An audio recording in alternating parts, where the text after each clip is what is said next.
I am raising my expectation for the Florida Gators in 2024.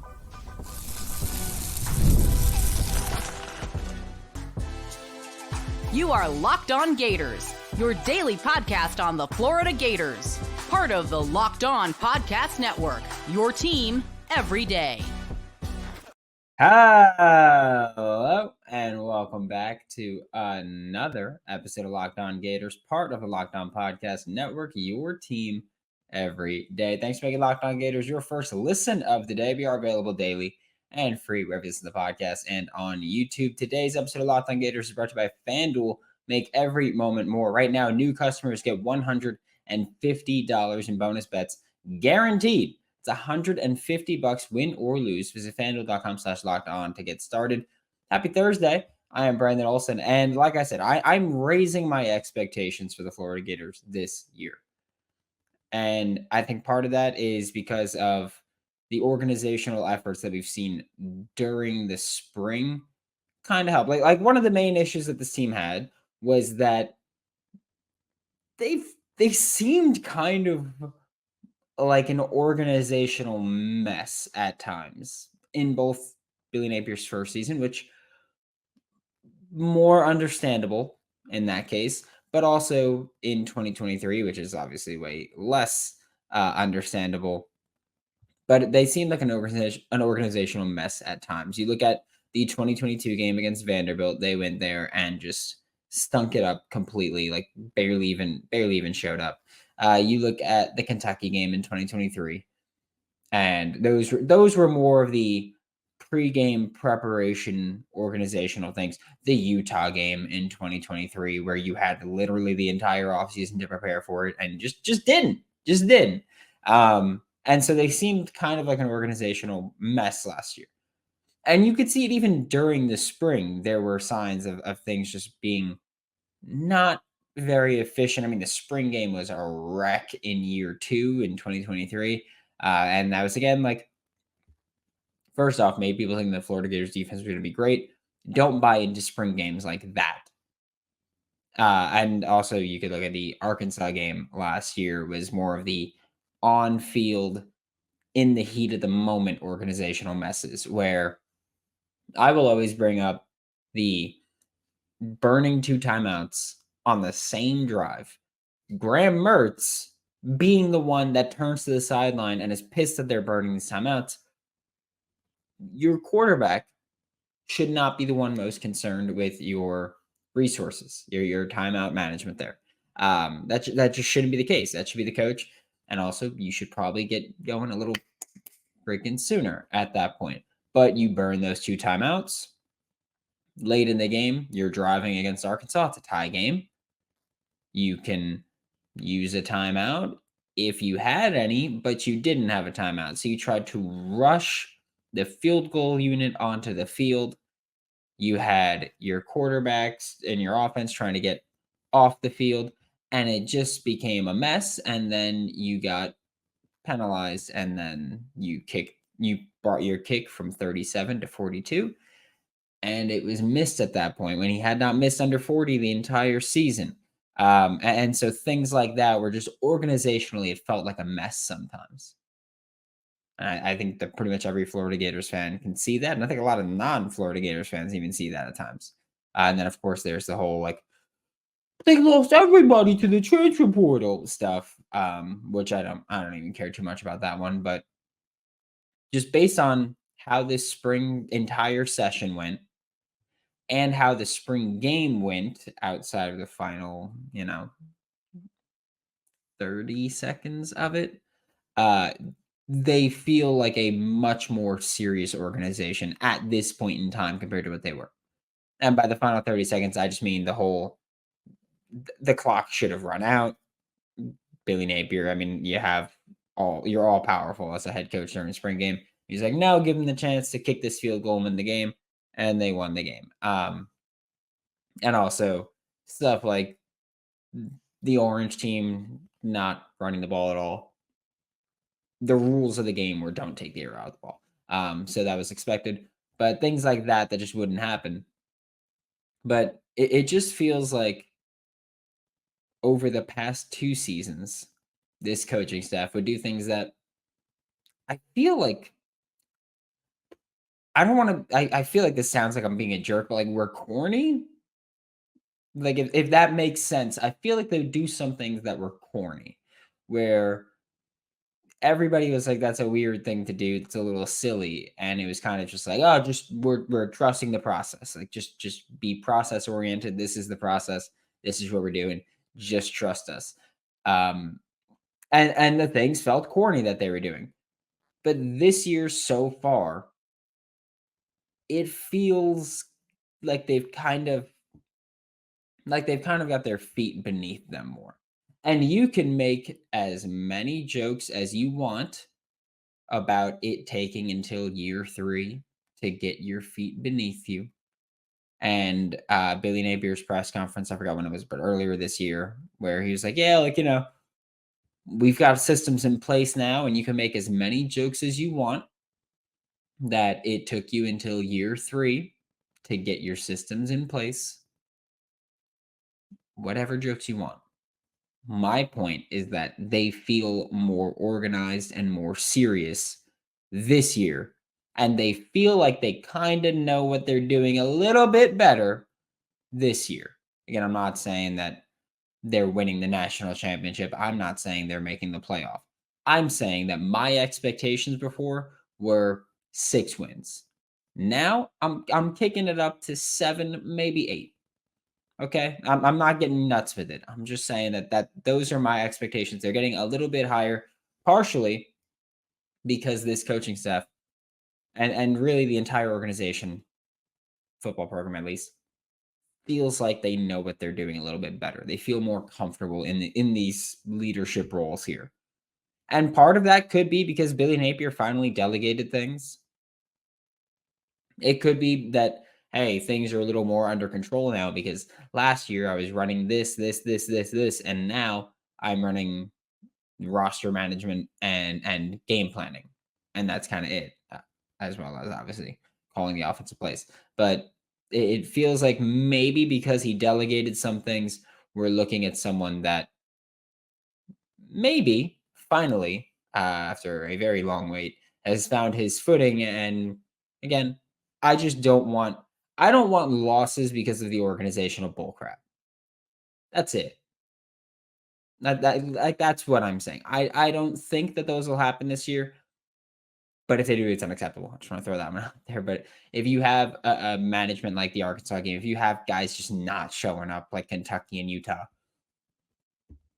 bye. Like it's going to be as simple as that. But I do have a lot more faith in them to be organizationally correct this time around. We are about to talk about some other things that I do think will help raise expectations for 2024. But first, a quick word from Monopoly Go. All right, game off. We got to pause here to talk about Monopoly Go. And I know what you're saying. Flag on the play. You already talked about that, but there's so much good stuff in this game. In Monopoly Go, you can team up with friends for time tournaments where you work together to build up each other's boards. The more you win together, the more awesome prizes you unlock. And there's so much to get with unique stickers to complete albums for big prizes, cool new playing pieces to travel the boards with, which, by the way, the boards are awesome. You start in New York, you can get to New Orleans, you can get to Camelot, you can get to the moon, you can get to wherever you want to go, baby. I'm just saying you can do it. Plus, Monopoly Go feels new and exciting every day with constantly changing tournaments and challenges. A ton include their own unique mini games like digging for treasure or a robot pachinko machine. And there's always new timed events that help you win big, massive multipliers for everything you win or rent frenzies. There's always something fun to discover in Monopoly Go, so get off the bench and go download it now free on the Google Play or on the App Store. Game on. Thanks for making Locked On Gators your first listen of the day. Every day we are available daily and free wherever you listen to podcasts. And like I said, we're talking about why I think the expectations should be raised from just what I had, we'll say, before spring to now. I'm not saying from last season to this season. I think everybody knows that expectations are raised from last season to this season. But I wanted to just harp on the home games for a second for the Florida Gators because They do have 7 home games this year, so 7 games in the Swamp, which I think it's realistic to say that if 7 of your 12 games are in the Swamp, 1 is at a neutral site, by the way, in Jacksonville with Georgia. 1 is in Tallahassee, which ain't that far, where I'd expect Florida fans to travel. But looking at 7 games in the Swamp, I don't think it's unrealistic to say you should win at least 5 of them. I would say 6, but to say at least 5, only because there are some things that are volatile. Like some things can change. And again, obviously, if there's injuries, then may change that. But point remains. Like you start with Miami as your first home game. I'm going to say that the Florida Gators should win this game because I'm not going to say that a team building their roster through the spring transfer portal is going to be a good team in 2024. I don't care what their rankings are. So I will say that. So you should beat Miami. You should beat Samford. Texas A&M, hell no. I'm not buying in on Texas A&M until they prove that. So I'm going to say Florida should start those 3-0 at home. UCF, I think they're a better team than a lot of people give them credit for. They're a really fun offense. Gus Malzahn, hell of a schemer, hell of a game planner. Not going to be easy to stop them, especially when they have KJ Jefferson. I know they also just brought in Jakari Brown. I expect KJ Jefferson to be the starter. He had a fun day against Florida when they played Arkansas last year. That is honestly one of my bigger concerns. We saw Gus Malzahn with Cam Newton. KJ Jefferson is not Cam Newton, but we've seen him make big quarterback work before, where a lot of guys they can make it work with the shiftier, agile quarterbacks and not really the big ones. We've seen Gus Malzahn make the big, burly quarterback work before. So it's not something that's new to him, despite having John Reese Plumlee last year. So I will say with KJ Jefferson, could be a problem for the Florida Gators if they don't come correct. All right. Throw that one out there. Then you've got Kentucky, which I mean, every year Florida Gators fans, myself included, we go out there and we go, you should beat Kentucky this year. You have to beat Kentucky this year. And for the past couple of years, they haven't. They just haven't. So even if we say, hey, you should beat Kentucky this year, you have to beat Kentucky, the fact remains that they haven't. And yeah, that's embarrassing, first off. But also not a gimme. Like Kentucky just plays a style of football where they will drag you down to their level and just pummel you. And it works for them. Margin like kind of. But it like playing football against Kentucky is like that saying never argue with an idiot because they'll drag you down to their level and then beat you with experience. That's what playing football against Kentucky is like. They'll take you down to their muddy, ugly football and they'll beat you at that. Which works if you let them. Like it's as simple. It works if you let them beat you like that. LSU, that's a volatile one for me, just because I'm not sure if LSU is going to be good this year. Their defense was horrendous last year. Should be better. However, offensively, they've lost Jaden Daniels. They've lost Malik Neighbors. They've lost Brian Thomas Jr. Like they lost huge pieces. And they're replacing him with Garrett Nussmeier at quarterback, which Florida Gators fans familiar with his dad. But they're replacing him with Garrett Nussmeier at quarterback. And I don't know. I feel like anything I've seen from Garrett Nussmeier has not made me go, oh, he's the guy. Just nothing he's done has made me think that at any point in his career, whether it was spring games or actual in-season games, bowl game, whatever. Nothing he's done has made me go, oh, he's the dude. Like he's going to be a guy. So I'm not sold on him unless he takes some pretty big steps. If he doesn't take those big steps, Florida should win at least 6 games at home. Simple as that. And then you have Ole Miss, which is the game that, yeah, I think that you probably lose. Again, I like UCF, Kentucky, they're going to be tough, but I think you should win those games.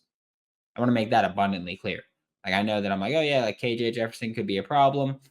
Kentucky drags you down. You should still win those football games. Like Miami, Samford, Texas A&M, UCF, Kentucky, LSU. If Garrett Nussmeier doesn't take big steps, you should start at home 6-0. And then Ole Miss, I think, is a game that you probably lose. Ole Miss has a lot going for them right now. I do think that they'll be contenders for the playoff. I don't think that they'll be a championship contender, but they'll be contenders for the playoff just because they went out into the portal, stacked their defense, just completely stacked it. They've got Pete Golding as their defensive coordinator with another year under his belt now. Offensively, they've got a lot of talent returning. Lost Crenshaw Judkins, which is probably going to hurt them a bit, but a lot of offensive talent returning. They've got their quarterback back for another year. That goes a long way. Like Florida Gators fans, we know that. We've talked about that a lot this offseason of having Graham Mertz, that benefit of having a quarterback come back. So Ole Miss has a lot going for them. And it's just about if they reach their expectations, they should beat Florida in this game. Just going to call it as it is. But Florida should win at least 5, maybe 6 of their games, depending on how Garrett Nussmeier goes. And if you don't do that at home, hard time convince me that you're going to go out there and do it on the road. Just that's where I land on that one. Because I think that's fair. You know, you have arguably the greatest home field advantage in college football at the Swamp. You go win those games at the Swamp. Because think about it, if you go 6-1 at home, you're in a bowl game. You've made a bowl game just by going 6-1 at home. Like it's truly as simple as that. We are about to talk about the last thing that's giving me improved confidence in this Florida Gators team for 2024. But first, a quick word from GameTime. GameTime is an authorized ticket marketplace of the NBA, which makes getting playoff tickets even faster and easier. Prices on the GameTime app actually go down the closer that it gets to tip off. So Parth, if you want to catch the Sixers' last game of the season, just saying, that's going to happen Thursday night. You can go check for tickets if you want to, with killer last-minute deals, all-in prices, views from your seats, and their lowest price guarantee. GameTime takes the guesswork out of buying NBA tickets. You could save up to 60% off buying last-minute tickets for sports, concerts, comedy, theater, everything. It's awesome. They also have zone deals where you pick a section, GameTime chooses the seats, but you save money on them. Just saying, if you're just like, oh, like I just want to sit, in the right field section near the foul pole, do that, and you can save money with those zone deals. Just saying, and I got lucky when I did it one time. I got front row one time. The only time I've done it now, I'm like, oh, well, do I do it again or do it not? Take the guesswork of buying NBA tickets with Game Time. Download the Game Time app, create an account, use code LOCKEDONCollege for $20 off your first purchase. Terms to apply. Again, create an account, redeem code LOCKEDONCollege for $20 off. Download Game Time today. Last minute tickets, lowest price guaranteed. Thanks for making Locked On Gators your first listen of the day every day. We are available daily and free wherever you listen to podcasts and on YouTube. To wrap up today's show, I am talking about the thing that I've saved until the end because it's something I think every Florida Gators fan can agree upon. The roster improvement here. Look at the 2022 roster. First off, wasn't great. Wasn't the best. Just saying. Then you look at the 2023 roster. Arguably worse. It was arguably a worse roster if you're in win now mode. As far as having future prospects and recruits, absolutely 2023 was better. But as far as win football games right now, arguably worse than 2022. Then you look at 2024. And I think every Florida Gators fan, regardless of how you feel about the coaching staff, regardless of how you feel about any particular player or position. I think every Florida Gators fan will say that the roster itself in 2023 is better than 2024 is better than 2023. Right? And again, I don't care if you go, oh yeah, sure, roster's better, coach not good, roster's better, play calling sucks. I don't care. We're talking strictly roster better in 2024. There isn't a position on this roster right now where I feel they're worse than they were last year, except maybe wide receiver. And even then, I'm giving you maybe because you don't have obviously the very good duo of NFL first round pick Ricky Pearsall with true freshman All American Trey Wilson. You don't have that duo back. However, I feel like although your roster, your receiver room is worse at the top, which isn't a knock on anybody, it's just worse at the top. You know, we had an NFL first round pick and then a true freshman All American. True freshman All American is back. NFL first round picks, obviously not. So you don't have that duo at the top. But I feel like you could also argue that the roster right now or the receiver room right now is deeper than they were last year. You're going to get Andy Jean in year 2. You're going to get Aiden Mizell in year 2. You've got Chimere Dike through the transfer portal. You've got Khalil Jackson back for another year. I think that you can make the argument, and on top of obviously the true freshman of Tawaski Abrams, Tank Hawkins. If this is the year Marcus Burke finally breaks out and gets significant playing time, then so be it. But I think that everybody can say that the receiver room this year is deeper than they were last year, even if you just go, hey, it's a lot of the same guys in the receiver room. But they theoretically should be better this year. And you go, yeah, your depth is better, even if your top flight talent isn't as good as it was. That's fine. So even then, I'll say the receiver room is worse, but I won't fight you if you were like, hey, actually, I think it's kind of neutral, just because, yeah, worse at the top, but deeper overall, and you're gonna rotate 5-6 receivers, so makes sense. Whatever. But just looking at this roster, quarterback, running back, tight end, offensive line, defensive line, linebackers, secondary, they are all better than they were in 2023. Even if it's truly just as simple as saying they've got guys returning and those guys should have improved at least slightly. Like you look at the tight end room, wasn't much movement in the room, right? But they should be better. There wasn't much movement from guys that actually play. But they should be better just because of what they've like the young guys developing. Running back, you could argue because of losing Trevor Etienne. But even then, again, I feel like that's also like the receiver room where it's like, yeah, you're probably worse at the top, but your depth is going to be better. And also having an improved offensive line helps make their job easier. Things like that. Defensive line, I will say this: I'm including edge and defensive line because they are defensive linemen. It's as simple as that.